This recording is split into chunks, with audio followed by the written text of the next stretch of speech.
ಭಗವಂತ ಕಳರ್ಕಾಯಿ ಭಗವಂತ ನೀವು ಧರ್ಮದೇವತೆಗಳು ಕೈಲಾಸದ ಸಭೆಯಲ್ಲಿ ಮಂಡಿತರಾಗಿದ್ದೀರಿ.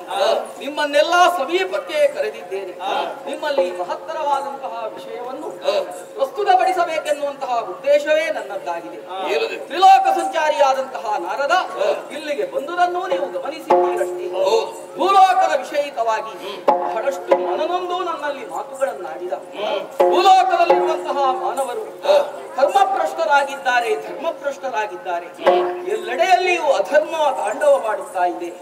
ವಿವೇಕಯುತವಾದಂತಹ ವ್ಯವಹಾರವನ್ನು ಎಸಗುತ್ತಿಲ್ಲ. ಕರ್ಮಭೂಮಿ ಎಂದೇ ಗುರುತಿಸಲ್ಪಟ್ಟಂತಹ ಭೂಲೋಕದಲ್ಲಿ ಮಾನವರು ಈ ರೀತಿಯಾಗಿ ತಪ್ಪಿ ನಡೆದರು ಅಂತಾದ್ರೆ ಉಳಿದಂತಹ ಲೋಕಗಳ ಅಸ್ಥಿವಾರ ಕೆಡುವುದಕ್ಕೆ ಸಾಧ್ಯ. ಧರ್ಮದ ನೆಲೆಯಲ್ಲಿಯೇ ಜಗತ್ತು ನಿಂತಿದೆ ಎಂದಾದ ಬಳಿಕ ಧರ್ಮ ರೀತಿಯ ವ್ಯವಹಾರ ಸಾಗಬೇಡುವೆ. ಹೀಗಾಗುವುದಕ್ಕೆ ಕಾರಣವೇನು? ಅವರನ್ನು ಸಮಾಧಾನಪಡಿಸಿ ಕಳುಹಿಕೊಟ್ಟಿದ್ದೇನೆ. ಈಗ ನಿಮ್ಮನ್ನು ಬಳಿಗೆ ಕರೆದದ್ದು ನಿಮ್ಮೊಡನೆ ಪ್ರಶ್ನಿಸಿ ನಿಮ್ಮಿಂದಲೇ ಸೂಕ್ತವಾದ ಉತ್ತರವನ್ನು ಪಡೆಯಬೇಕು ಎನ್ನುವಂತಹ ಧೋರಣೆ ನನ್ನದ್ದಾಗಿದೆ.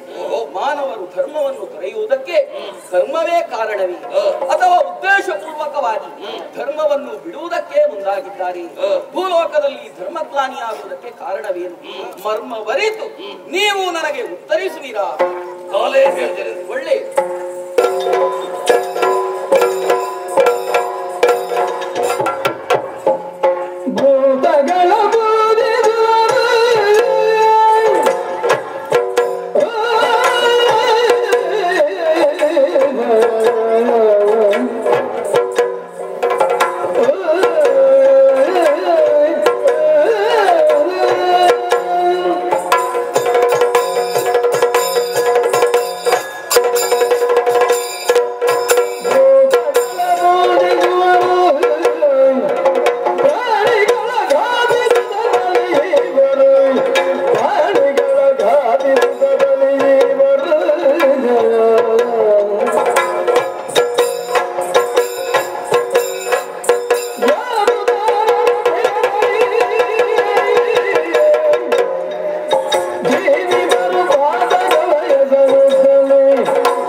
ತ್ರೈಲೋಕ ಸಂಚಾರಿಯಾದಂತಹ ನಾರದರು ಇಲ್ಲಿಗೆ ಬಂದು ಹೇಳಿದ ಹಾಗೆ ಭೂಲೋಕದಲ್ಲಿ ಧರ್ಮ ಪತನವಾದ್ದು ಸತ್ಯವೇ ಆಗಿದೆ ಸ್ವಾಮಿ. ಹೌದು. ಇದಕ್ಕೆ ಕಾರಣ ಸ್ಥಾನದಲ್ಲಿ ಕರ್ಮಜೀವಿಗಳಂತಹ ಮಾನವರೇ ಇದ್ದಾರೆ. ಕಳೆದ ಯುಗಗಳಲ್ಲಿ ಶಾಶ್ವತವಾದ ಮೋಕ್ಷವನ್ನು ಪಡೆಯುವ ಉದ್ದೇಶದಿಂದ ದೇವತಾರಾಧನೆಯನ್ನು ಮಾಡುತ್ತಾ ಇದ್ರು. ಈಗ ಅದರ ಬದಲಾಗಿ ಬಲಶೀಲರಾಗದೆ ತಾತ್ಕಾಲಿಕ ದುಃಖ ನಿವೃತ್ತಿಯ ಸುಖವೆಂದು ಭ್ರಮಿಸಿ ಆರಾಧನೆಯಲ್ಲಿ ಪ್ರಾಣಿಬಲಿ, ಜೀವನದಲ್ಲಿ ಪಂಚಮಹಾಪಾತಕ ಇತ್ಯಾದಿಗಳನ್ನು ಎಸಗುತ್ತಾ ರಾಕ್ಷಸರ ಹಾಗೆ ಜೀವಿಸುತ್ತಾ ಇದ್ದಾರೆ.